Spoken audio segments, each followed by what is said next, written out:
This is the Steve Spagnuolo Show, exclusively on 101 ESPN. You're listening to the Steve Spagnuolo Show on the St. Louis Rams Radio Network. Coach, good to see you. Good seeing you guys. Boy, at some point in the third quarter, I thought your team was on the way to writing a great comeback story there. You weathered the storm early, and you made it a one-possession game, and it looked very bright at that point. Yeah, I mentioned that to the team. There was an exact moment. I pulled a piece of paper out of my pocket and wrote it down during the game. It was, I don't know if you remember, we came down, we kicked the field goal, our defense stopped them, offense got the ball back, and Steve ripped off the very first play, a 20-yard run. And right there, I just felt the juice on the sideline and people believing. And I explained to the team today that that's how it feels. That's how it's supposed to feel. That's what we're about. We've got that in us. It's just, and then we hit some stumbling blocks there in the fourth quarter, and the result was what it was. But it's there. There's still a lot of work to do. Right. We got a lot of things we got to iron out, but we're in the process. It's not like we're a long way away. Okay, a mixed bag on the injury front. Mark Bulger, don't know. It's a bruised rotator cuff. You won't know till later this week whether he's ready to go or not. You mentioned Mark will do everything he can to get ready. In the meantime, give me your assessment of Kyle Boulder's performance. Well, I thought Kyle, when he was a little, he'll tell you that he was a little overexcited early, and that's why a couple of balls flew on him. But I tell you what, I like that kind of excitement. I like that he loved being out there, and he got kind of in the flow. He spread the ball around a little bit. He hit a bunch of receivers with passes, and he moved the football team. And to me, that's what the quarterback is graded on and ranked on, is if you move the football team and get him in the end zone, and he did that. And you guys reached a goal, getting Steven about 35 attempted touches, counting the passes that were targeted his way. That was just over half the plays that you guys ran on offense, which was also up this week. Yeah, no, that's always going to be a focus. Now, sometimes the game dictates differently, but we all know what Steven is. We all know what he can do for this football team. He did it yesterday in more ways than one, and not just on the football field. He was doing it in the locker room. He was doing it on the sidelines, and I for one, am very appreciative of that. And that's the way we envision it, and hope that Steven can continue to do that. Just for a second, because Steve brought it up earlier, and everywhere I go now the last couple of weeks, people keep saying, hey, this team, are they still buying in? Are they still there 100% behind everything? And without question in my mind, the answer is yes. And to me, there's no better evidence than Mark Bulger being hurt, trying to go back out there, Jason Brown with the sprained knee going back out there, Jason Smith battling, and all the other 9 guys that you mentioned today. Everybody's out there battling, and you mentioned Steven Jackson, some of the little things that he's doing.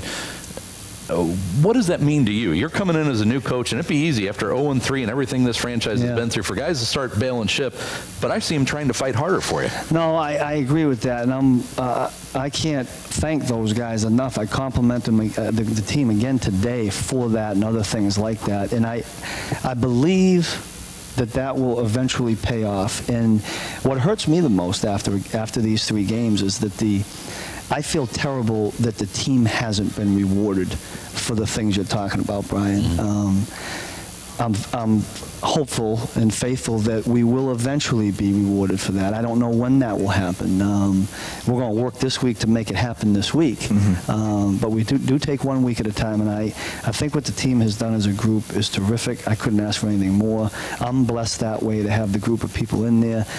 Billy has done a great job getting the right people in here, and I do think it is all about getting the right people. Last week you shared that you reminded the team, or I guess cautioned the team, that just because you improved from Seattle to Washington didn't guarantee that from Washington you would improve the next week.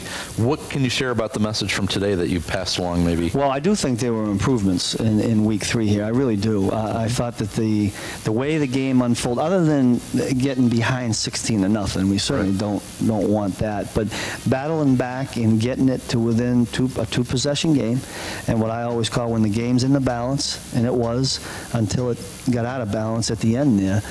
We want to stick to our plan, which is trying to control the football on offense with Steven, and some possession throws, and take our shots when we can. We're still going to throw the ball downfield. I mean, we're not going to stop doing that. And then defensively, you got to get off the field in 3rd down, and we did that. We would have just liked to have had more 3rd downs. I mean, we were 2 of 9 for 22%, which is a good stat. I'm not big on stats, but you'd like to get them in 12, 13, 14 3rd down situations and then shut them down. 49ers are a Brett Favre great finish away from being 3-0. What have they done so far specifically that impresses you? What sticks out about that football? Well, they've played great run defense. I don't know. They're ranked pretty high. I don't look at the rankings a lot, but you would expect that from a defense run by Mike Singletary. And offensively, they've run the football. Now, I think Frank Gore is dinged right now. We won't know a lot about that until probably toward the middle of the week. But I think that's what Mike wants to mold. He's an energetic guy. I'm sure his players are playing for him. I'm sure they reflect him. And if you're a team that reflect Mike Singletary, that's a pretty tough team. Oh yeah. Yeah. I thought the fans did their part yesterday. Awesome. I thought at one point, my spotter told me to take my cans off my head, these things, and actually listen. And it was loud. And every time I'm told, I didn't know the Packers fans were in the house until there was about 4 minutes left. And every time I'm told the Packers fans tried to get something going, the Rams fans just kind of drowned them out. So I thought you received great support from the whole crowd yesterday. And I'm not just saying that because we're on the radio. No, I appreciate that. And the team, myself, the staff appreciate what the fans did yesterday. I hope we can continue that. I'd like to ask everybody to just keep believing. The team's still believing. The staff, myself, we're still believing. We know that we got some work to do. We got to dig out of a hole here at 0-3, but it is still way early in the NFL season. All right, that's head coach Steve Spagnuolo of the St. Louis Rams Radio Network.